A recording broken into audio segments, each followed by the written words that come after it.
In this video we look at some rather creepy real-life stalker stories. Once you've heard them all, let us know which one you thought was the creepiest in the comments below. Number 5. Under the Bed. In July of 2014, a 16-year-old girl from Chester, England found herself in a terrifying situation. While at home, the girl started to receive strange text messages from a local 18-year-old boy by the name of Kyle Ravenscroft. He told her he was watching her and also texted her saying he had walked from his home and is waiting outside her house. He also added, "I hope you find me hanging outside your house." Why he was going to hang himself is unclear. As the day went on, night came and his 16-year-old was getting ready for bed. She got another text message from Kyle saying, "I'm in your house."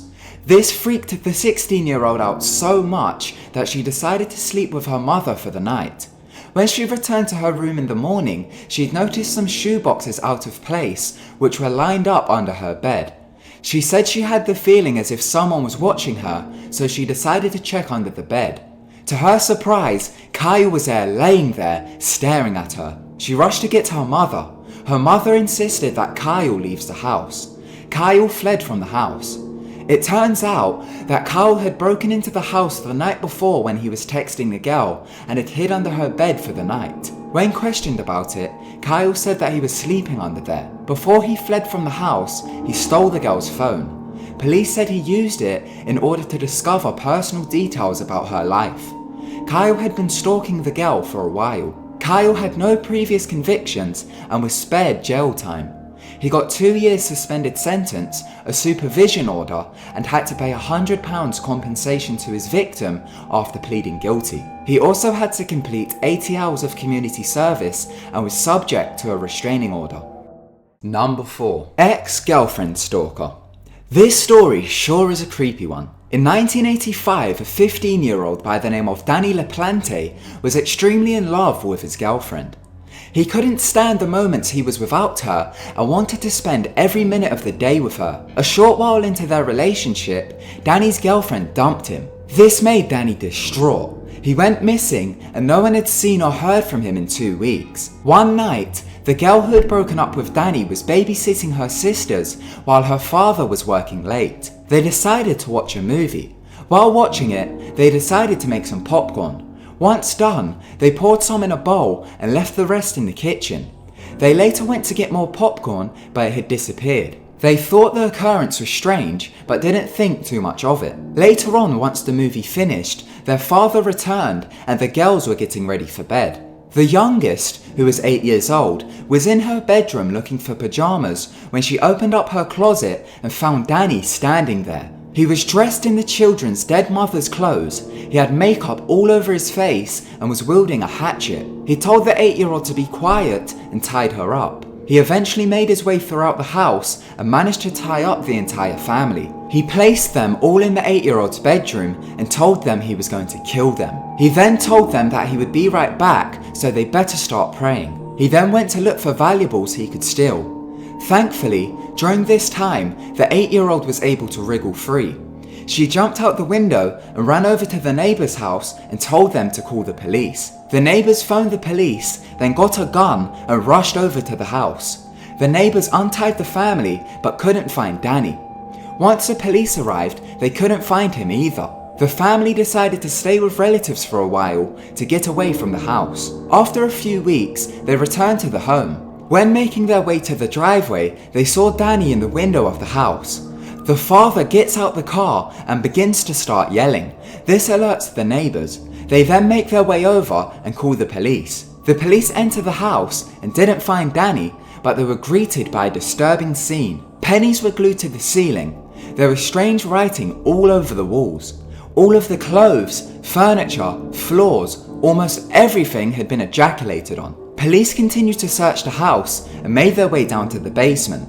They heard strange sounds coming from behind the washing machine. They pulled it away from the wall and there was a giant hole. They looked in there and found Danny. It turns out, during the 2 weeks when he went missing after the breakup, he began to stalk the family in their own home. He lived in their walls and made several small holes in each room to spy on them. Danny only got a small time in juvenile hall for this, but this wasn't the end of him. Just 2 years later, when he was 17, he broke into a couple's home and raped and killed a woman and her 2 children. He shot the woman to death in her bedroom and drowned the 2 children aged 4 and 6 in a bathtub.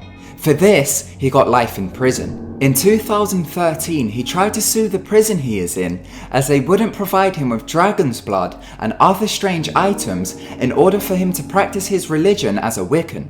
Number 3. Biggest fan stalker. This is one of the most horrific celebrity stalking cases in history. Robert John Bardo has a history of stalking young celebrities. In 1986, at the age of 16, he became obsessed with 18-year-old actor Rebecca Shafir. Rebecca was best known for her role in CBS sitcom My Sister Sam. During this time, Robert had written numerous letters to Rebecca and had even once tried to gain access to the set of My Sister Sam. He'd also had a shrine dedicated to her in his bedroom. 3 years later in 1989, Rebecca's career started to take off and she was offered to audition for a role in The Godfather 3. She had also begun to star in several films. After seeing her perform a sex scene in a film, Robert became very disappointed and decided that she needed to be punished. He hired a private investigator and managed to obtain Rebecca's address. He went to her house and knocked on a door. When she answered, he claimed to be her biggest fan. She politely asked him to leave. He left but returned shortly after.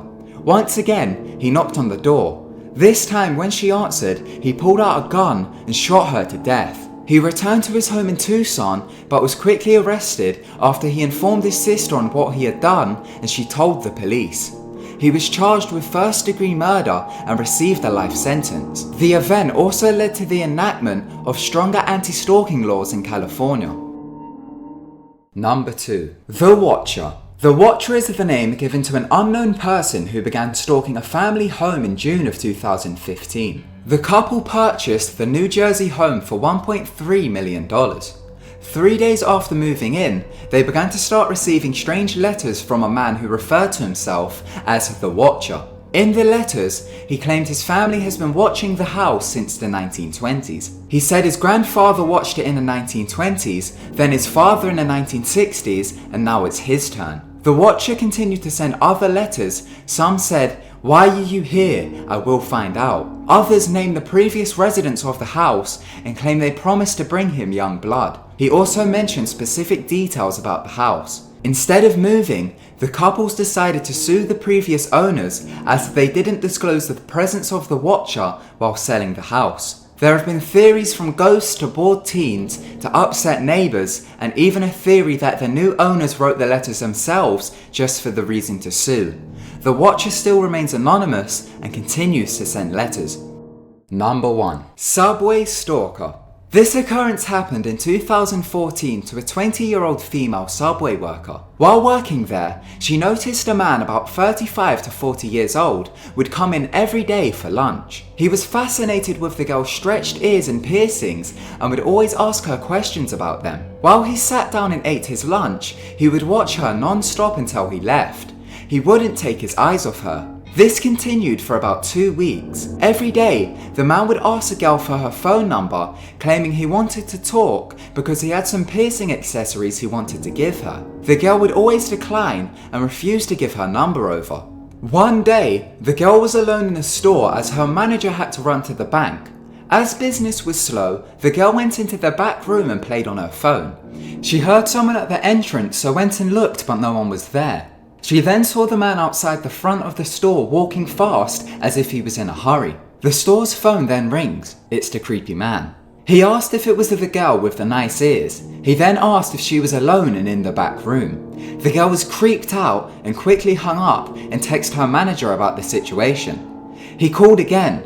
This time, he started asking strange questions such as what would she do with him if they was in a room with the door locked and if she had a boyfriend. He then called once again. This time, the girl's manager picked up and told him if he calls again, she will phone the police. 1 week later, after she finished work, she was about to go to her car and looked outside and saw the man standing near it and looking inside it. She accidentally left the doors unlocked and he crawled inside to the back seat and shut the door. Her manager locked the entrance door of the store and called the police. The police arrived, dragged him out of the car and arrested him. On him, they found a butcher knife, rope, and a rag and a bottle of chloroform. Thank you so much for watching. If you enjoyed the video, then be sure to give it a big thumbs up. Don't forget to subscribe to keep updated with our videos. Goodbye.